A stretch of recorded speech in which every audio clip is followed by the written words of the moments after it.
Most people stay average because they wait for a catastrophe to tell them they've failed. They look for the giant flashing red light, the bankruptcy, the layoff, or the public disaster. But that's not how the majority of lives are lost.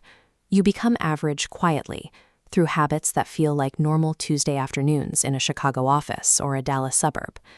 We focus on avoiding the big crash, but we ignore the slow erosion. It's like a high-end apartment in Miami that looks perfect on the surface, while salt air slowly corrodes the foundation from the inside out. You don't wake up one morning and find your potential gone. You wake up and realize you've been trading it away, one tiny, unnoticed hour at a time. Psychologists call this the drift. It's the unconscious repetition of weak behaviors that define the modern American experience. It's the habit of choosing the path of least resistance, so often that your muscles for discipline eventually atrophy. You think you're just relaxing, but you're actually training yourself to accept less than you're capable of. There are 8 specific habits currently acting as a silent anchor on your life. If you can't name them, you can't break them. And if you don't break them, you're looking at your future right now, a permanent loop of the same results you have today. Mediocrity is a condition we cultivate through our choices. We build it, we maintain it, and we eventually grow comfortable in it. It is the result of creeping normality, where the average life starts to look like the only life possible. Every morning in cities like Austin or New York, the first thing millions of people do is hand over their focus to someone else. Before they've even had a glass of water, they've already processed 100 pieces of information that have nothing to do with their own goals. Look at this balance. This is habit 1. You consume more than you create.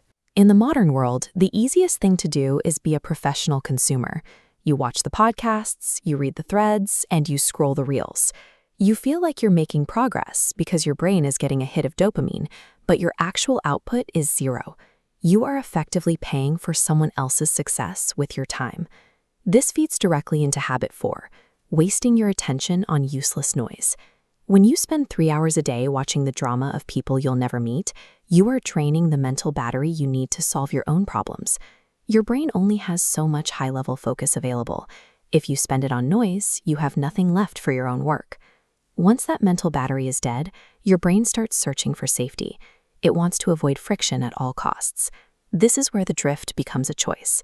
Habit 2 is the avoidance of uncomfortable decisions, which triggers habit 7, delaying your future for short-term comfort. This looks like choosing the Netflix loop over the difficult conversation with your business partner, or scrolling TikTok instead of finishing your sales calls. You are trading a 6-figure income and the respect of your peers for 30 minutes of cheap distraction. Then there is habit 3, letting your mood control your actions. Most people only work when they feel like it. They wait for the spark or the right vibe. Successful people understand that their feelings are irrelevant to their obligations. They show up to the gym in the 6 a.m. Chicago cold, or sit at the desk in a quiet Austin office because the system demands it, not because their mood permits it. When your daily actions are dictated by how you feel and what you consume, your results will always be lower than your potential. It's a predictable cycle that leads to the same destination every single time. It's a psychological reality that we mirror our environment. If you spend your time in a room where everyone is complaining about the economy while ordering another round of drinks, you will eventually start complaining too. This environment breeds habit 5, seeking validation too often. You stop making moves that might make your friends uncomfortable. You check to see if the people who are staying average approve of your plan to get ahead. You are effectively asking for permission to be better than them, and they will never give it to you. Habit 6 is staying loyal to low standards. We often stay in social circles, jobs, or routines long after we've outgrown them because we value loyalty over growth. But if the people in your network aren't pushing you to perform, they are pulling you down to their level. Look at how the energy moves here. If the surrounding nodes have no light, they will inevitably pull from the center. You think you're being a good friend, but you're actually just participating in a slow-motion pact to stay average together. This brings us to the root cause of these 8 habits. Every action you take is a vote for the person you believe you are. If you keep scrolling, avoiding, and seeking validation, you are casting votes for a version of yourself that is incapable of greatness. Habit 8 is the most dangerous.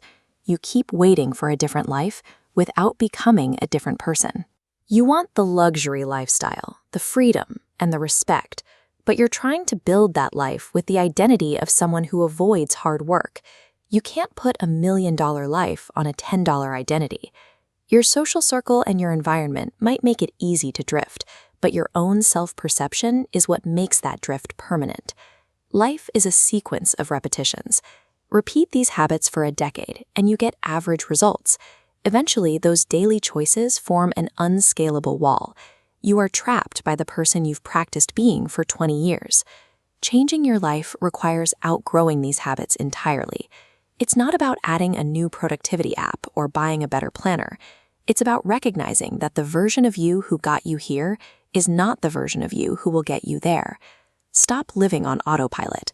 To command a different reality, you must kill off the old identity that found these 8 habits acceptable. You have to become the person who finds scrolling disgusting and sees discomfort as a signal to move forward. Take an honest look at your day. Which of these 8 habits is currently holding you back? If you're ready to stop drifting, hit the like button and subscribe. Comment below and tell me which of these 8 habits hit you the hardest. It's time to stop being average.